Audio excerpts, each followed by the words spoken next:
આપણે જે અત્યારે મેઇન આપણે જે ટ્રેનિંગ રાખી છે ફાર્મરનું સેલ્ફ રજિસ્ટ્રેશનની વાત છે. સેલ્ફ રજિસ્ટ્રેશન અને ઓપરેટર થ્રુ રજિસ્ટ્રેશન બંને સેમ જ બાબતો છે. બધી જ વિગતો જે છે એ આપણે એ જ પ્રકારની ભરવાની છે કે જે ઓપરેટર માટે કરી છે. ખાલી જે શરૂઆતમાં જે ચેન્જીસ થાય છે કે ઓપરેટરને અમે અહીંથી ઓફિશિયલી લોગિન આઈડી આપેલું છે. ખેડૂત જ્યારે લોગિન કરવાનું હોય ત્યારે એને ક્રિએટ ન્યૂ એકાઉન્ટ કરવાનું થાય છે. આમાં નીચે છે ક્રિએટ ન્યૂ એકાઉન્ટમાં ક્લિક કરશે, બરાબર, એટલે આ સ્ક્રીન ખુલશે. એમાં ખેડૂતે પોતાનો આધાર કાર્ડ નંબર નાખવાનો છે. એ આધાર કાર્ડ નંબર નાખીને સબમિટ કરશે એટલે ઓટીપી આવશે. જે ઓટીપી એને મળે છે એ સબમિટ કરવાનો છે. એના પછી KYC વેરીફાઈ થઈ જશે. એના પછી નીચે જે છે મોબાઈલ નંબર છે, એની વિગતો આવી જશે. મોબાઈલ નંબર છે, મોબાઈલ નંબર તમે જે વાપરવા માગતા હોય ફાર્મર રજિસ્ટ્રી માટે એ મોબાઈલ નંબર નાખવાનો છે. એના પર ઓટીપી આવશે, ઓટીપી વેરીફાઈ કરી દેવાનો છે, બરાબર. એટલે આ તમારી જે ડિટેલ જરૂરી છે લોગિન આઈડી બનાવવા માટેની એ આવી જશે. એમાં નીચે છે સેટ પાસવર્ડ, એટલે ખેડૂત પોતાનો પાસવર્ડ પોતે રાખી શકે છે. આઈડીમાં એનો મોબાઈલ નંબર જે નાખ્યો છે એ યુઝ કરી શકે છે.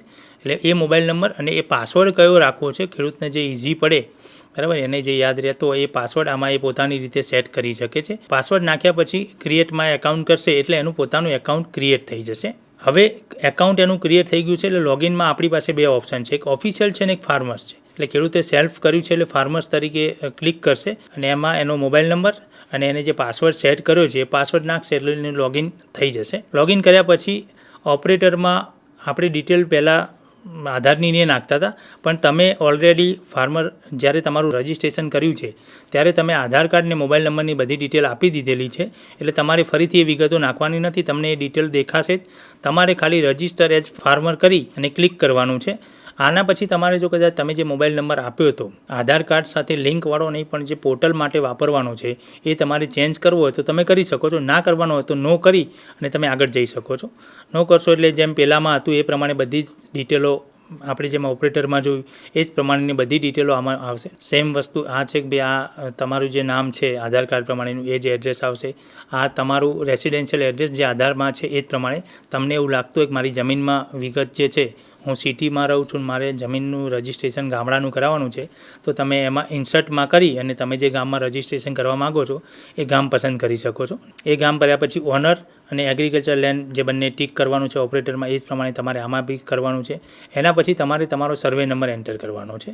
તમે જે ગામ પસંદ કરો છો, માની લો કે જુનાગઢ સિટી અને ગામ છે, તમારે એ ગામનો સર્વે નંબર આમાં નાખશો એટલે નીચે એ ગામમાં તમારી જે સર્વે નંબર છે એમાં જે ઓનર્સની ડિટેલ્સ છે એ વિગતો બતાવશે. એમાં તમે તમારું રજિસ્ટ્રેશન કરો છો એટલે તમારું નામ પસંદ કરી અને તમારે સબમિટ કરવાનું છે. એટલે તમે સબમિટ કરશો એટલે તમારા નામ ઉપર જેટલી ગામમાં જમીન છે એ બધી જમીન બતાવશે. એમાંથી તમારી જેટલી જમીન છે, માની લો બધી હોય તો બધાને ટીક કરી દેવાનું છે.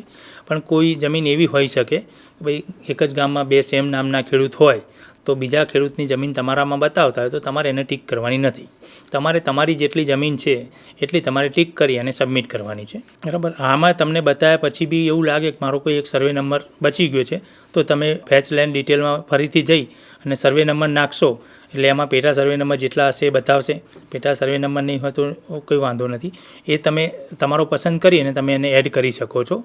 એના પછીની જે વિગતો છે એ આપણે એગ્રીકલ્ચર છે, ફાર્મ લેન્ડ ટાઈપ, બરાબર, એ એગ્રીકલ્ચર સિલેક્ટ કરવાનું છે, બરાબર. એગ્રીકલ્ચર સિલેક્ટ કર્યા પછી આ જે લેન્ડ ઓનર ડિટેલ્સવાળું વિગત આવે ત્યારે તમારે કમ્પલસરી એમાં સન ઓફવાળું છે આઈડેન્ટિફાયર ટાઈપ, એમાં એના ફાધરનું નામ જે છે એ એન્ટ્રી કરેલું નહીં આવે. એમાં તમારે ટાઈપ કરવાનું થશે. એ તમે ગુજરાતી ઇંગ્લિશ ગમે તેમાં કરી શકો છો. એ કર્યા પછી તમારે એડ લેન્ડ ડિટેલ કરી દેવાની છે. એડ લેન્ડ ડિટેલ કરશો એટલે તમે જેટલી લેન્ડ એડ કરી છે બધી આવશે. એ બધાને વેરીફાઈ ઓલ લેન્ડ કરી અને વેરીફાઈ કરવાની છે, ટીક કરી નેક્સ્ટ. આ મેસેજ ત્યારે આવશે તમે નેક્સ્ટ કરશો એટલે કદાચ તમે એવું ભૂલથી એવું કર્યું હોય કે ભાઈ તમારે બે ગામમાં જમીન હોય અને બીજા ગામનો સર્વે નંબર બી તમે પસંદ કરી લીધો હોય તો આમાં તમારે આવશે કે ભાઈ તમારે એક ટાઈમે રજિસ્ટ્રેશન ટાઈમે એક જ ગામનો સર્વે નંબર પસંદ કરવાનો છે. તમે બીજા ગામનો સર્વે નંબર આમાંથી અનટીક કરી દેશો એટલે તમારી વેરીફાઈ ઓલ લેન્ડ થઈ જશે. એના પછી ઓપરેટર માટે જેમ 3 કન્સર્ન હતા, ફાર્મર્સ માટે ખાલી 2 છે કે જે ઓપરેટરે આપવાનું હતું કન્સર્ન એ નીકળી જાય છે કારણ કે ખેડૂત જાતે કરે છે એટલે એને પોતાના 2 જે કન્સર્ન છે એ 2 કન્સર્નમાં ટીક માર્ક કરવાનું છે કે ભાઈ હું આ જે બધી ડિટેલ છે એ બધી મેં જાતે ભરી છે અને બધી બરાબર છે એ પ્રમાણે.